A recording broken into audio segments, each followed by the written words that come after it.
Mr. Noisy by Roger Hargreaves. Mr. Noisy was a very, very noisy person indeed. For example, if Mr. Noisy was reading a story to you, he'd be shouting at the top of his voice. And the top of Mr. Noisy's voice is a very loud place indeed. You can hear it 100 miles away. For example, when most people sneeze, you can hear them in the next room. But a tissue, when Mr. Noisy sneezes, you can hear him in the next country.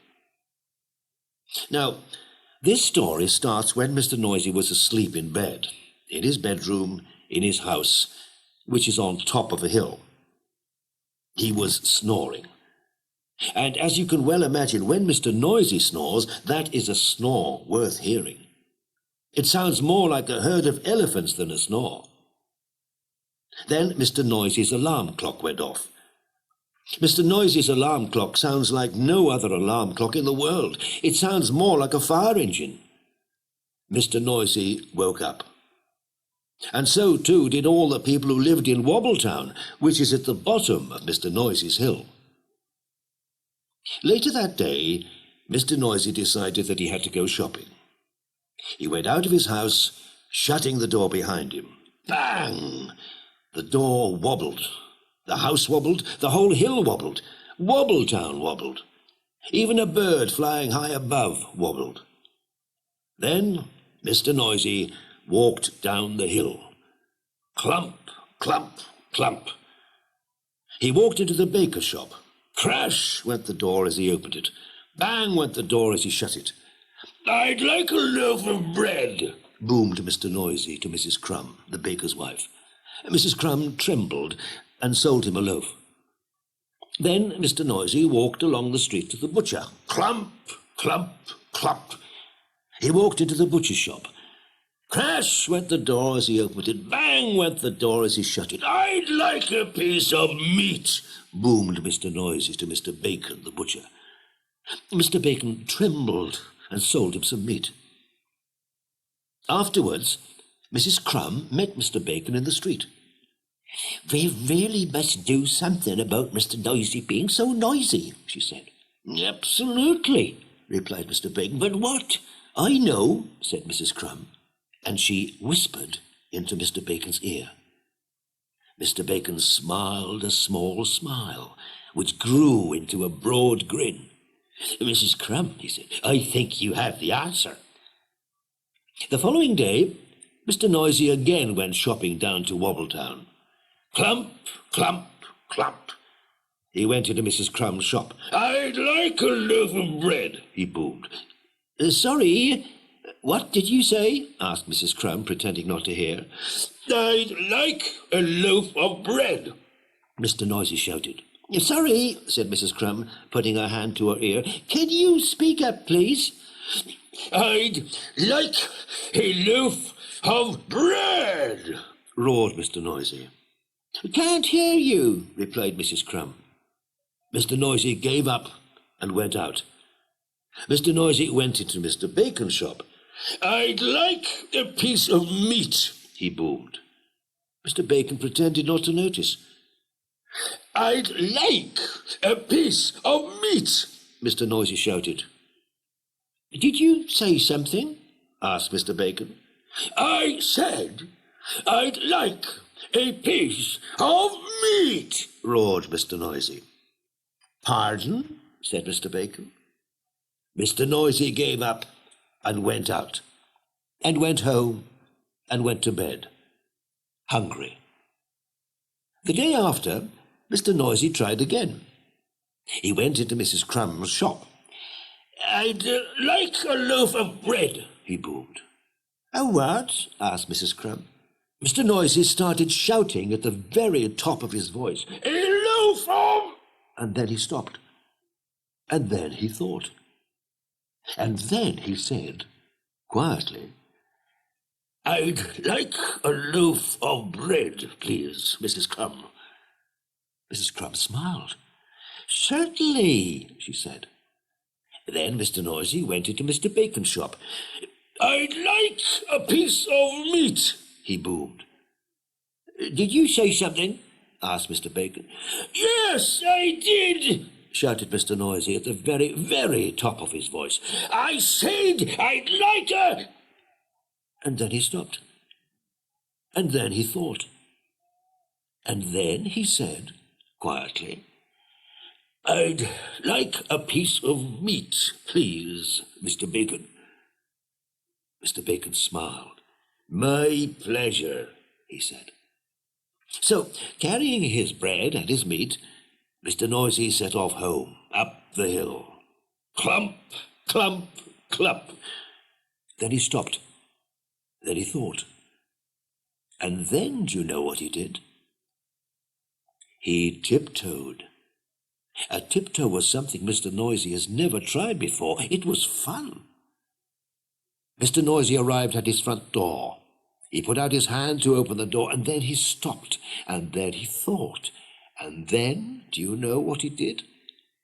He opened the door very quietly. He stepped inside, and then he shut the door very gently. Quietly and gently were two things Mr. Noisy had never tried before either. That was fun, too. And do you know something? From then until now, Mr. Noisy isn't anything like as noisy as he used to be. And you know something else? The people of Wobbletown are delighted, especially Mrs. Crumb and Mr. Bacon. And you know something else? Mr. Noisy has learned how to whisper.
Snoring, sneezing, clumping like an elephant, shouting, screaming, always leaving everybody lost for words.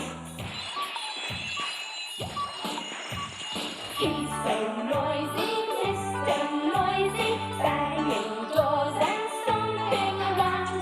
When he speaks, it sounds like thunder, leaves you shaking in your boots. He's so noisy, Mr. Noisy, scaring you when he's around. You can tell just when he's coming by the earthquake on the ground. Banging, crashing, snoring.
A Noisy Day by Mr. Noisy. Hello, I'm Mr. Noisy. Sorry, I'll try to whisper, but it is very difficult being quiet when you're me. You see, I just can't help being noisy. Everything I do noisily. For instance, I went to the cinema the other day, and I bought a packet of crisps to eat during the film. Well, each bite I took sounded like 100 milk bottles being smashed to smithereens. Nobody could hear the film. Believe it or not, I was trying to eat them quietly, but I couldn't, and I had to leave the cinema. Then there was the time I went to the library to read a book. Now, you would have thought that reading a book is one of the quietest things you could do. It probably is, that is, unless you are like me. Clump, clump, clump went my shoes as I tiptoed around the library looking for a book. Bang went the book when I put it down on the table. Scrape went the chair when I pulled it in. Rustle, rustle, rustle went the pages as I turned them. It was no good. I couldn't even read a book quietly. So I had to leave the library as well. As you can see, it is not easy being me. Most of the time, people think I'm a terrible nuisance. But there was one whole day when everyone was very glad I am as noisy as I am. It was the day I went to the seaside. I caught the bus at the bottom of the hill below my house. "One ticket for the railway station, please," I said, in what I thought was a quiet voice. But the bus driver nearly fell out of his bus. On the way to the station, we got stuck in a dreadful traffic jam. While we were waiting, a fire engine came up behind us. They were trying to get to a fire, but couldn't get through because their siren was broken. I hopped onto the fire engine. "Out of the way! Fire engine coming through!" I yelled in my loudest voice, which is very, very loud. Instantly, all the cars in Wobbletown High Street moved out of the way. "Oh, thank you very much," said the fire chief, and they rushed off to put out the fire. The station was in chaos when I reached it. There were people running around in every direction, shouting and bumping into each other. The station's loudspeakers did not work, and nobody knew which train was leaving from which platform. I went up to the station master, who was looking very worried. "I may be able to help," I said. I stood on an upturned box. "The Seaside Express will be leaving from platform 1. And the Tiddletown train will leave from platform 2. And the Nonsense Land train is waiting at platform 3. I shouted at the top of my voice. All the passengers happily made their way to their trains. The station master smiled at me. It's not very often that someone smiles at me when I've just shouted at the top of my voice. "Thank you very much," he said. On the way to Seatown, the train suddenly stopped in the middle of the countryside. I climbed down from my carriage and went and asked the train driver why we had stopped.